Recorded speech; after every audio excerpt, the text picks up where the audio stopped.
Economic development was the next highest one. That's actually attributable to a grant program that did happen in fiscal year 18, but the costs are going to be recognized in future years as the grantee meets the requirements. After that are our highways and streets. Most of that was fuel, snow removal, and materials. We didn't have too bad of a winter. Sheriff's Office, our patrol and investigation costs were favorable. And in the Office of Emergency Services, we saw favorable variances in our EMS services and communications. So those are the main ones that make up that $823,000. Excuse me. We also had a really good experience with our contingency. Our $400,000 we didn't spend, so we had $204,000 left there, and the other variances of $190,000. So if you take that all together, those are the variances that make up that $2,255,000, our favorable variances. Okay. Financial ratios. Two things that we usually look at and talk about is our fund balance and our debt service. So in 2018, when we finished the year, you can see that we were at our fund balance, our unassigned fund balance was at 7.4% of our general fund expenditures. And that's pretty much right at our target. And our debt service is down to 3.5% of our general fund expenditures. And you can see that number just keeps declining. We continue to pay down our debt.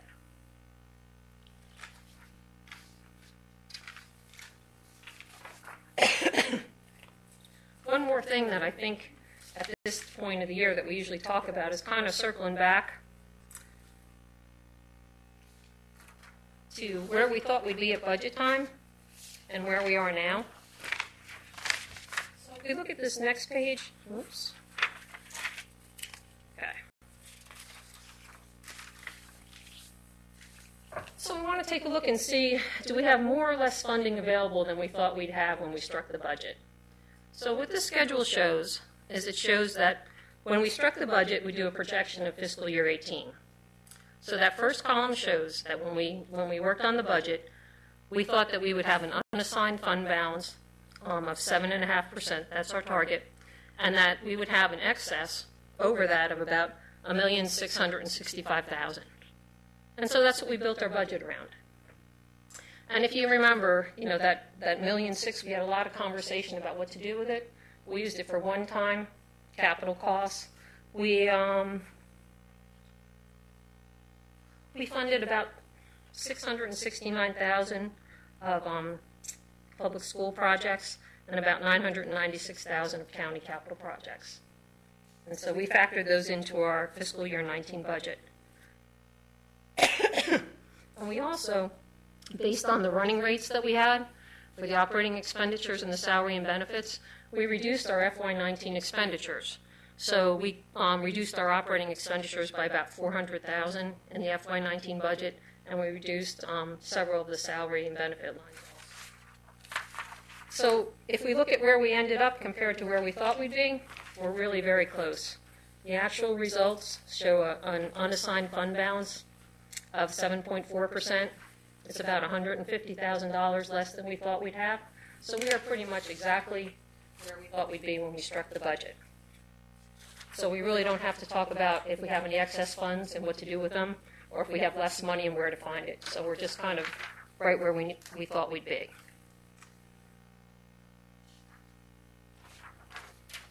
Okay. And that's pretty much the general fund. Any questions? Comments? Right. Okay. Water, wastewater services.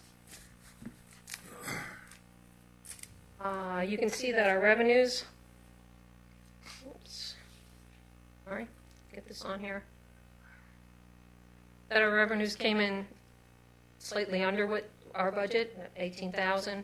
Our expenses came in slightly higher.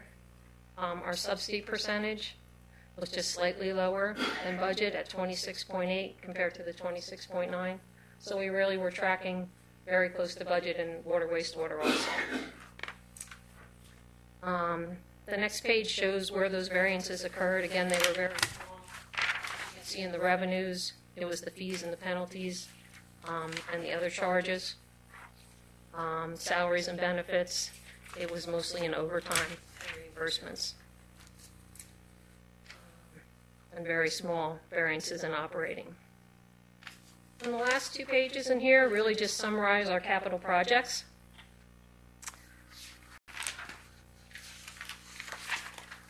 So in water, wastewater, we spent about $870,000, and you can see the 4 projects that those dollars were spent on. And the next slide shows government projects. So we spent a little over $5 million on the projects that are listed there.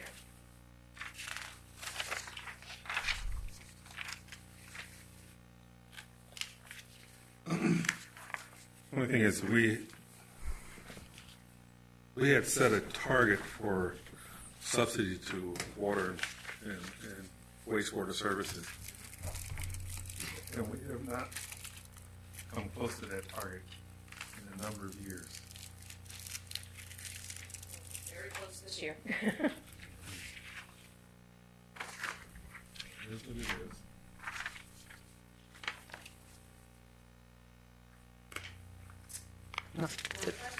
Okay, well then I'm going to turn it over to Chris. Some findings.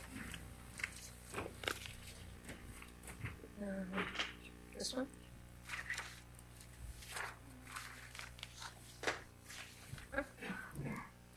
Yeah, you can start at slide 5. Slide 5. Slide 5. All right. Well, good evening, commissioners. I'm Chris Lehman with SB and Company. Our firm completed the annual audit this year again for the county, as well as I'll go through the scope of services, but we've completed the audit of the June 30, 2018 financial statements.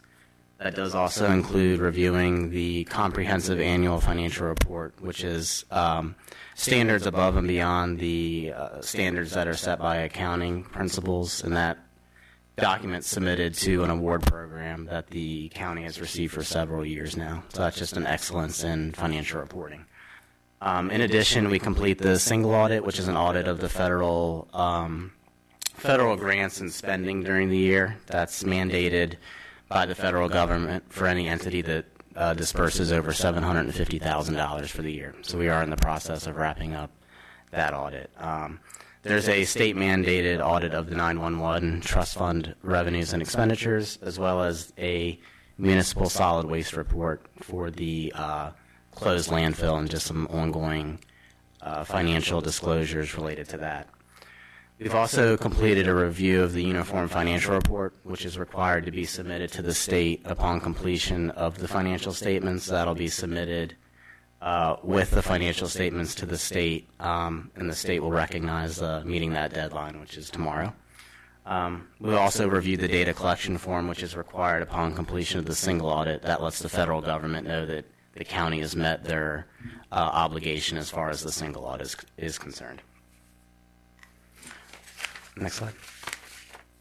And actually, as of this evening, we've issued an unmodified or clean opinion on the financial statements. That would be the best opinion we can give under professional standards. That says that the financial statements are reasonably free of material misstatement.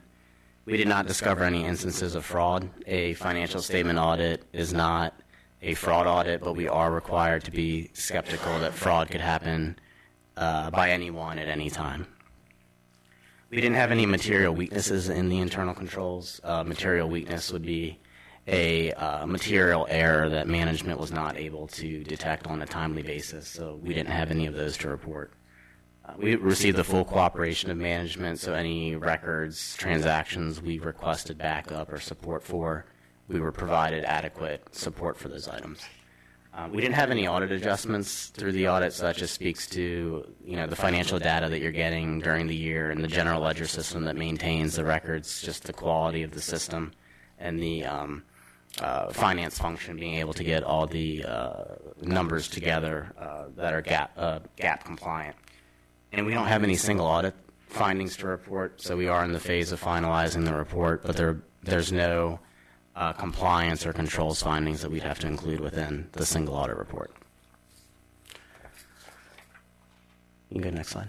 Slides 9 and 10 go through the control environment. There's 5 interrelated components we look at. It's the control environment, the risk assessment, the internal control activities, and on the next slide, information and communication, and management's monitoring of those controls. And in all instances, we concluded that the control environment was effective during the period under audit. Another item we go through is the key processes. We looked at the Treasury, management's estimation process for any allowance for doubtful accounts. We look at actuarial assumptions for OPEB and pension. We look at useful lives for fixed assets. Those are some of the things that involve estimates. Looking at the financial reporting, accurately closing the books, the timeliness of closing the books, clearly being able to meet the state deadline for the financial statements, looking at those items. We've concluded that these processes were effective during the period. And then just on the following page, the disbursement or expenditure cycle, payroll, and revenue, we concluded that the processes were effective during the year. And lastly, the fixed asset accounting, so looking at capital expenditures, making sure those get capitalized properly and depreciated within their estimated useful lives. That process was also operating effectively. The biggest change within the financial statements this year, GASB is the standard setter for GAAP for governments. They've come out with lots of changes over the past few years. The past wave, a few years ago, we went through some pension changes, which the accounting was required to implement. Now we're getting through the OPEB or other post-employment benefits standards. So the second major standard was implemented this year, which GASB's gotten away from the funding model of pensions. So historically, if you had an required contribution of $100,000 and you put that $100,000 in every year, a government wouldn't have to put a liability on their financial statements. GASB's gotten away from that model to look at what are the OPEB benefits that have been promised to current employees and current retirees, projected those out, and discounted them back to today's dollars to say what's the dollar value of those promises that have been made. And that figure is subtracted from any assets that have been saved in the trust as of the reporting period. So the calculations changed, and any government that has to implement GASB's has to follow this. So the accounting and working with their actuary has implemented this change. It's resulted in a restatement of entity-wide net position of roughly $7.9 million reduction to record the increase in that liability. The last few slides, I won't go through every point, but this would be either firm or industry required communications. If we had problems getting through the audit, if we had disagreements with management, if there were accounting policies that were just barely acceptable, like I alluded to, if we had found fraud or material weaknesses, we'd be required to bring that to your attention through the audit process. And there's really nothing negative that it'd be required to bring to your attention through the audit. Any questions? Looks pretty sound. Sounds good to me. She's smiling so much. Well, she's meeting her deadline tomorrow, so I know she's happy. Thank you very much. All right, thank you.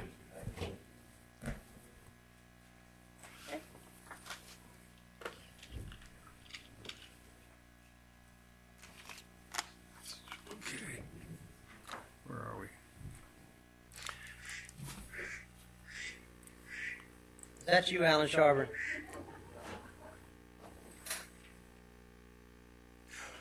Okay, we have Scott Boone, Director of Information Technology, and is Phil with you? No? Oh.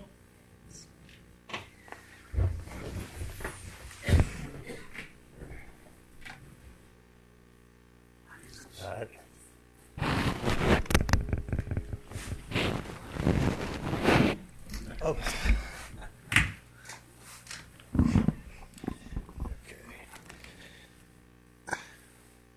Okay. Okay, we'll start off with the fire project itself. We have a couple more anchor sites coming online. Every time we bring one online, we try and turn it into a hotspot, as we talked about in the past. The hospital penthouse, we call it, where the amateur radio group is, they're about to have the fiber brought up in there, working with them. Butlertown, which we really desire that tower to serve that community around there. And the Betterton wastewater treatment plant is about to come online. And the detention center, you'll see construction going up Flatland Road on, I think, the right-hand side here, probably by the end of the week. So heading up that way. Okay, so a couple initiatives. Jamie, she's still here. Jamie and her staff have created these stickers that they're going around all the towns throughout Kent County, and any business that has free Wi-Fi available, we're letting the students know if they see this symbol, it's not only a county hotspot, but it'll be any business. It could be McDonald's, bakery, coffee store, things like that. But we hope that this will be ubiquitous not only at the county locations, but even at the private locations, to make it easier for students to access the internet almost anywhere in Kent County. And a way to promote it, Jamie's been putting these on the vehicles. They're magnets. It takes you right to, do you want to bring it up? So this is the website we created for. It's for the public in general, but really it's meant to show the students where they can go. It's interactive, just like our fiber map. They can click on each one, it'll give them the location. Okay, so really the only thing holding us back is the amount of manpower we have, because we're doing it all in house, and so weather-related things like that. But you can see we've got quite a few on already. And as fast as we can get them up, we'll keep adding to them. And even sites like the Wharton campus is really exciting because we're over by the stadium now, but we plan to get to the back parking lot, use the community center, Wharton Park.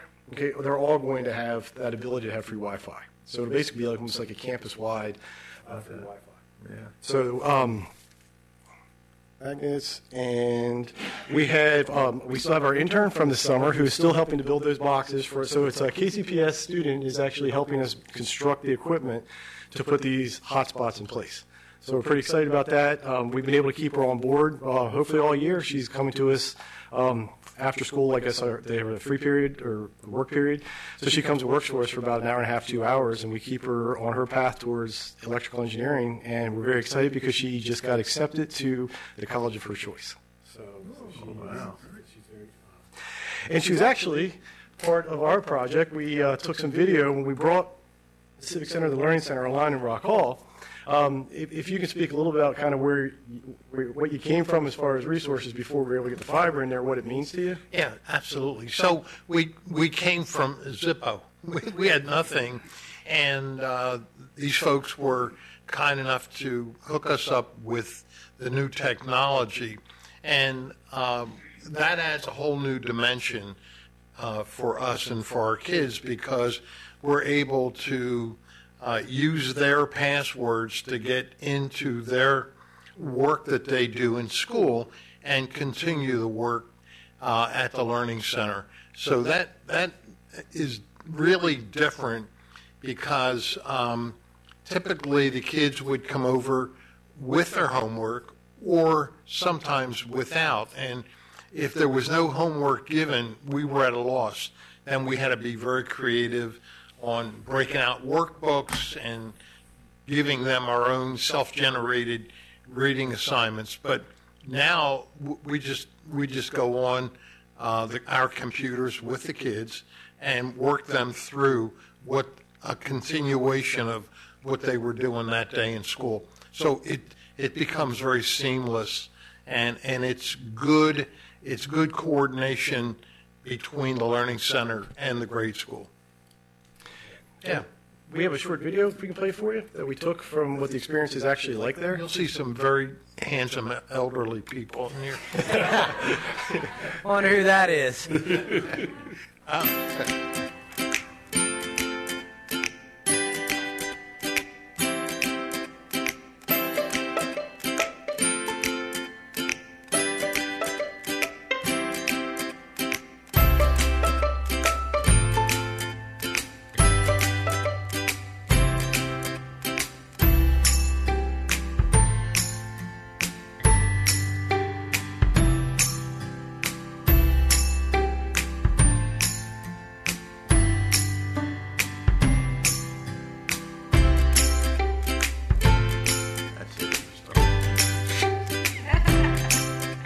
And that's what's supplied.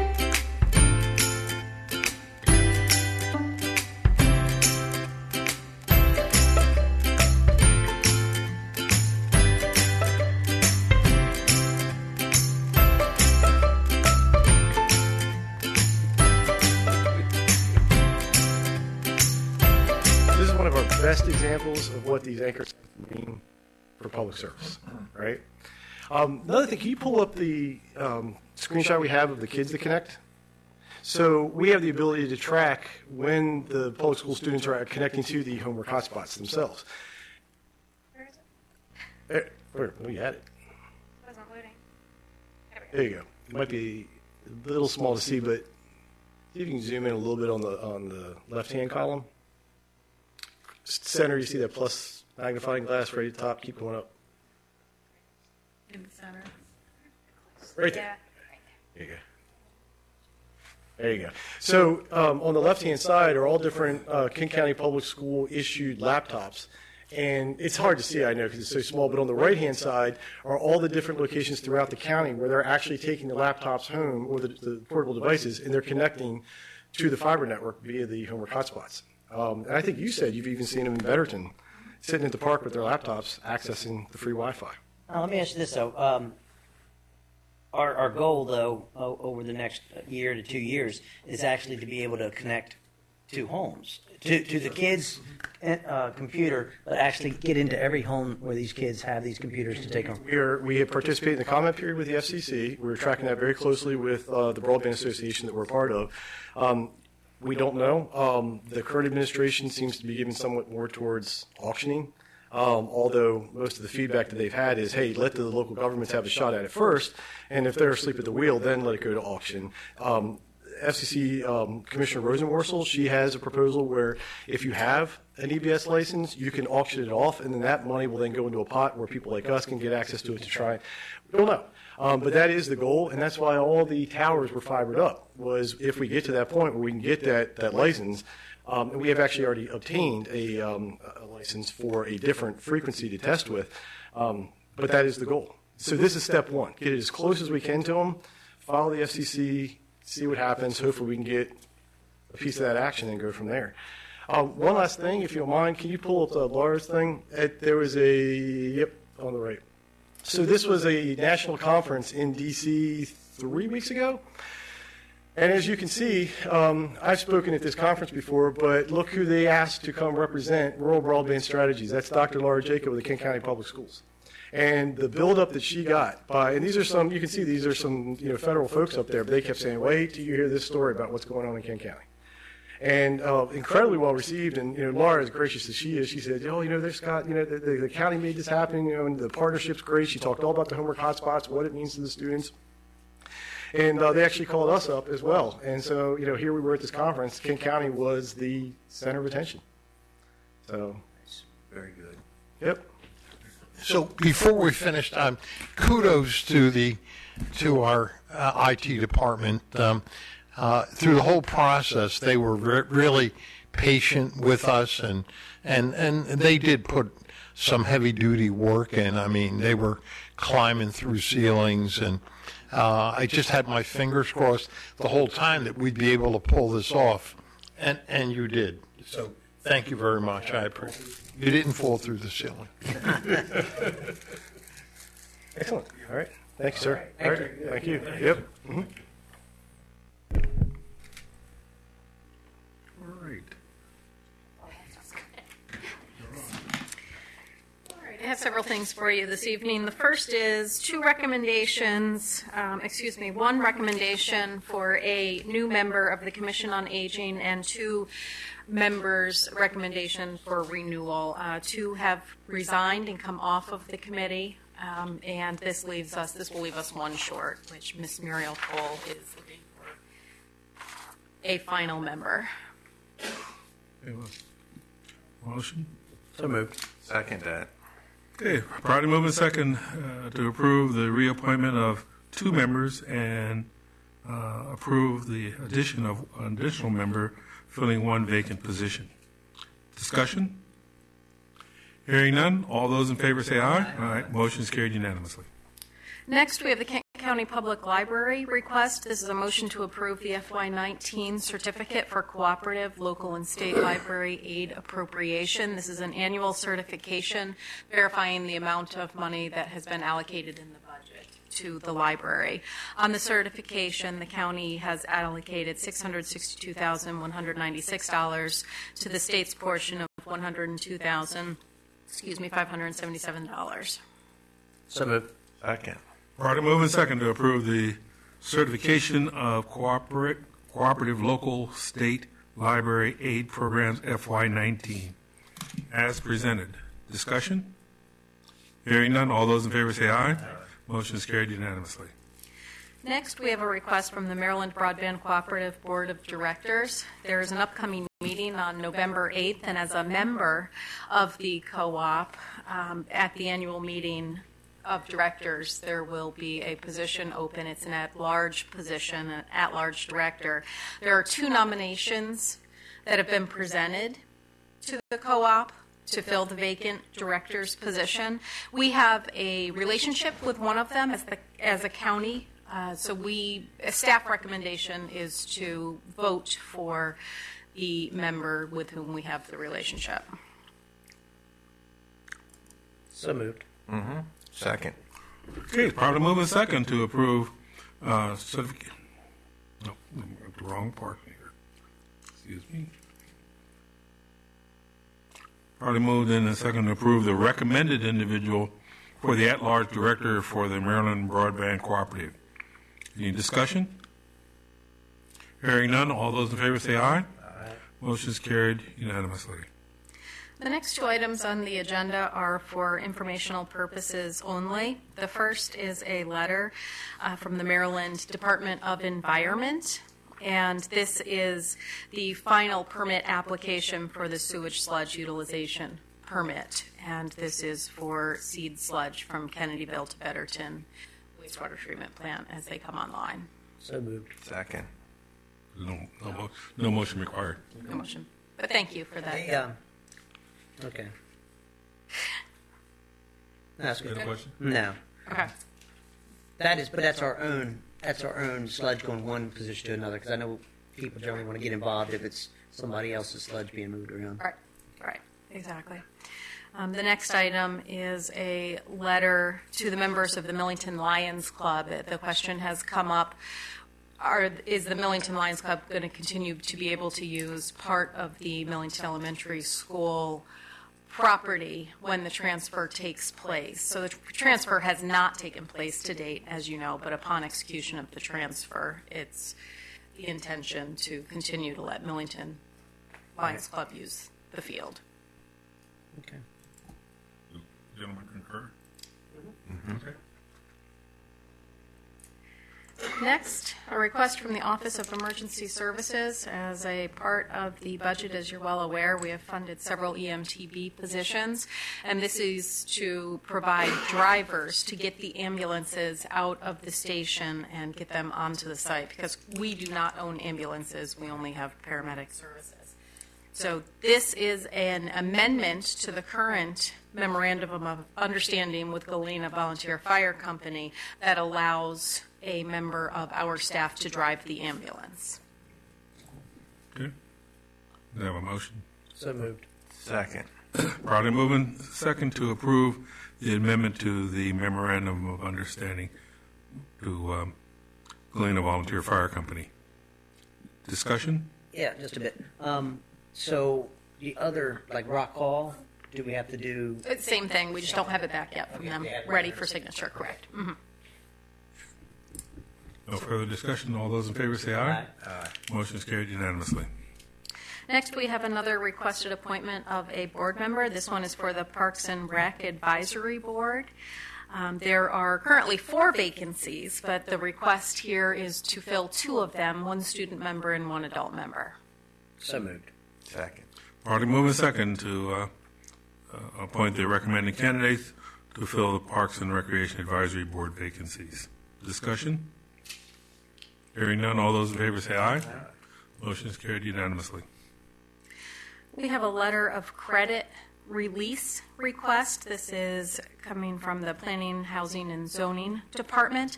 This letter of credit was received on the behalf of the Sassafras River Association for a project called the Swantown Creek Stream Restoration, and this is for performance erosion control for the project. The letter of credit was received last year. The project is for the reconstruction, restoration of 1,500 linear feet of shoreline with living shoreline and freshwater tidal wetlands habitat. The project has been inspected and they have met all requirements, so staff recommendation is to release the letter of credit. So moved. Second that. Okay. Properly moving second to release the People's Bank irrevocable letter of credit number 740 in the amount of $157,615.63. Any discussion? Hearing none, all those in favor say aye. Motion is carried unanimously. And finally, I have two items from the Alcoholic Beverage and Tobacco Inspector. The first is a license update. The license that you had approved at a previous meeting has been issued. So that's just a report out, and that was for LTO's Bees Knees. The second is 15 establishments were found to be in compliance during some spot checks for not serving underaged people alcoholic beverages. So 15 thank you letters are included in your packet as an acknowledgement of their compliance. All right. Is that it? And I'm finished. You have anything? Anything? Thanks. Don't have anything? Have any questions from the news media at all? We do have some public comments. Tom Timmerman with no topic. Do you have? You signed up to speak? Sign up to- Yes. Oh, well, you're here. Okay. Alan Schaubert. Yes, Commissioner, I'm here tonight with the EMS Council, and as you talked about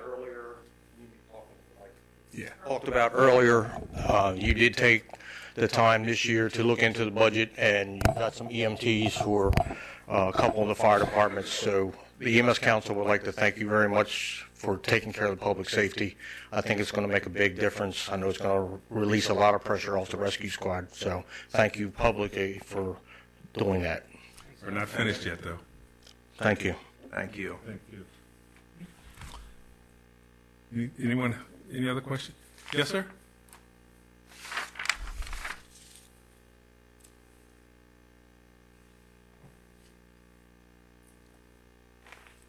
Tom Mason, I've got a question, and maybe I just don't understand it about the fiber. Is the fiber actually going to go to everywhere in Kent County? No. Okay. Then, Fine. Our agreement is to connect. I think it's 60. 669 anchor institutions along 110 miles. okay, well, how is that helping everybody in Kent County then? That does. It's not come down our road. I mean, my grandchildren, who maybe could use that, I don't know, they're not going to have access to it then, because they're not going to be able to go to a hotspot. I mean, maybe we live different than other people, but when they come home, they have chores to do, they do their work, and then they do their homework or whatever they would need to do. Now, I don't know, maybe today other children don't do that, but and I've also heard that as soon as the election is over, the county's going to spend $210,000 to take it from Pomona to Cliff City for a special interest group. Now, if that's being done, why isn't it being done everywhere? Maybe that's not true. And if it's not true, that's news to me. it's news to you. Okay, so I can take that as saying that that will not be done? I'm saying that's news to me. Well, that's your one. Well, there's going to be future projects in Kent County for the next several years by multiple ISPs. So we can't say what an ISP is going to do, We've got every tower. There's 69 anchor institutions right now are set up for all the Wi-Fi providers. So it is reaching the entire county one way or the other, however you're thinking about distributing. Is it going to be the fiber? In a lot of cases, it's going to be the fiber. You've got ISPs on all the towers that are distributing to their customers as well at no charge to them. So, it's doing what it's supposed to do, and it's going to continue to grow over the next 4 or 5 years. That didn't answer my question. That's is that a yes or no? That's my answer. I'll speak for myself. My hope is that this is the beginning, and it's something that we're building on, and eventually we do hope that it gets to be to everybody in Kent County. But this is the first big step, and we'll build on it, just like we did with those EMT positions you just heard. We started that process with half a paramedic about 12 or almost 20 years ago, and we built on that until we've got over $1.5 million worth of paid people helping the volunteers. Nothing happens overnight or right away. It takes time to build on things, and that's our intention. Okay. Also, we got to realize that we are very, very aware of our non-compete with private enterprise. We have several private providers that operate within the county. We do not intend to compete with them at all. What we have done with this this project is to reduce the capital outlay for any of the private contractors. So it's up to them to do the next step, really is. So I'm taking that is not true. That after the election, $210,000 will not be spent to go from Pomona to Cliff City. I'll say it depends on what goes in next year's budget on every road in Kent County. We have multiple laterals that need what you're talking about. And if it's the commissioners, if you're setting up here as a commissioner, it's going to be your choice to tell the citizens outside those realms if they can go out further in the county. So I'm not going to sit here and tell you no to anything. Somewhere in that 75-page report, there's a statement that says Kent optic fiber is going to everywhere in the county. And I'm taking that as my hopes. Yeah, but what I'm saying is it's not really helping at this point everybody in the county because it doesn't go everywhere in the county. And then it's not even if it goes everywhere in the county, can the people afford to hook up to it? If you have a home that's 600 feet off the road, the cost will probably be where most families can't hook up to it. Asked a question in your opening statement talking about the backbone, and specifically the 69 anchor institutions were chosen to geographically disperse the fiber as far and wide across Kent County as possible to get closer to your house and my house and everybody that lives in Kent County. Kent County itself is not hooking every property up, every homeowner, but it just gets it that much closer to your property. I'm not hooked up yet either, and much to my son's chagrin. But hopefully someday, based on the one piece of the backbone, they're that much closer, and it'll make it economically feasible for them to come to. And I understand that, but I'm having some concern about whether this will ever happen, and are we spending money that a lot of the children will not be able to benefit from. And another aspect of this is it may not be fiber that gets to your house or my house, but what this fiber does is it enables high-speed internet to get closer to my house so that it potentially it pops up in a tower somewhere with much faster speeds than it could possibly have right now, and that tower may be able to reach my house. So it might not be fiber. It might still be wireless. Okay. Well, as long as we get the benefit from it, that's... The whole idea is that we're trying to incentivize the private sector to really invest in Kent County. And anyone, there's providers are Atlantic Broadband, Think Big, and even Verizon, even though Verizon, my understanding, has made the choice that if it's not with their cable, they won't play. Comcast and the rest of them. But it's still got to be economical for a person to do it. And what I hear is that people that checked into it have said, we can't do that. We don't have the funds to do that. Well, it's not going to be free. Well, nobody's saying it. I didn't say anything about free. I said economical. Well, I mean, there's a difference between. I don't expect anything to be free. But that's relative. It's not relative if you don't have any money. What kind of internet you got at your home? Pardon? What kind of internet do you have at the farm? Through Verizon. Through Verizon? Works well. I mean, probably the best internet we've ever had.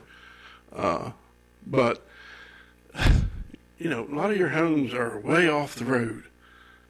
And the cost you hear of, oh, we'll hook you up and it'll cost you this amount, and then the monthly fee's more than anybody else. So it's kind of, how's it? The 69 anchor institution that every child in this county can also use right now that was not there for education purposes. But don't they have to be there?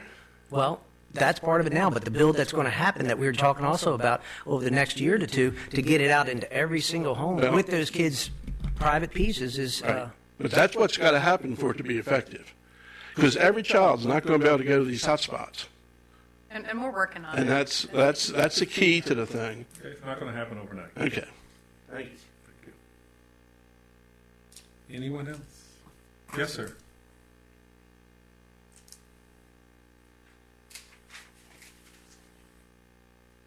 Good evening. Ed Silver, Kent County Public Schools. First thing I want to do is just thank you all. I know that we've had I think county government coming to our board meetings has been just a tremendous piece. The reason Jane Towers and I are here tonight are really that we want to have a presence here, and I know Dr. Couch couldn't make it tonight, but we want to do that, and we appreciate that you have come out because I think it builds understanding between county government and the school system. So first thing is thank you. Second thing I just wanted to mention was last year I brought up some concerns about our starting teacher salary. And I know we had some discussion about that. And I wanted to give you an update about that because I know what I heard from all of you is really, you know, to try to do what you can do to fix your salary scales to be able to increase your starting teacher salary. And we worked really hard with that. Our teachers did cooperate with us this year. And I just want to mention that our starting salary went up from $43,126 to $45,191, which is about a $2,000 increase, which is really huge when we've gone out recruiting this year. And the piece that I think is exciting is we went from 21st in the state to, I know it's a little preliminary, but what looks like around 15th in the state, which is a huge jump. And then secondly is we're in the top 3 on the shore in starting teacher salaries. So again, our idea is we want the best educators coming to Kent County. That's our goal. So I wanted to share that with you, and thank you for your help. And my understanding is that in this year you had I think 23 or 26 vacant positions, and you were able to fill all your positions this year, when some of the surrounding counties are still struggling to do that. That's very much the case. That, I think, was a real positive piece. The other one is we really worked hard at hiring minority candidates as well, because that was an important priority in the county. We were able to hire, when we compared those on the shore, the second highest percentage of minority candidates, though that only is out of our 28, we had 4 minority hires. For us, that is still percentage-wise helps to increase the number of minority teachers. So we have a long way to go. We're working on it. It's a priority. And No, I'm going to tell you that's inadequate, but that's... Well, we're not in a disagreement on that. And the thing is we're also in the midst of putting together a community committee to really help us doing that. So we have, if anyone is interested in joining us, we'd love to have you. And Ed, if I could, just what you finished talking about there, highlighting the successes of the county, along with the people that I see putting these ads in the Kent County News, highlighting all the great things that's going on in the school system. I bet you if we continue down that road and convince some other groups to do the same thing, I bet you we'll see something short of losing 61 students next year. Well, that plays a big role. And people can think that they can say nasty things about the school system or about the commissioners, about the funding, and they may think they're the only ones read it, but I think it does a terrible disservice to the school system, and I think this year was proof of that. Yeah. and I hope we'll all do better in the upcoming years. As you know, I work with our. There is a Yeah. lot to brag about, and a lot to be positive about. I work with our new teachers, and one of the things that we really want is to be able to retain these high quality people. And one of the pieces is if they don't believe that there's a future here, and if they don't believe that the Kent County is moving forward, that's going to discourage them. And so I agree with you. Let's focus on many of the good things that are happening. There's a lot of great things. We have a lot of students going to fantastic universities who are making a difference in this world. And that's exciting because the product is, we can all be proud of. And the fact that we were able to fill our positions when counties around us were unable to do so. Correct. Kind of tells me that Kent County is not the worst place in the world to grow up and live and bring a family together. Thank you. Okay. Thank you very much. Anyone else? Very good. Jamie, you have any? Just watching? Okay. Motion to adjourn. Second. We are adjourned.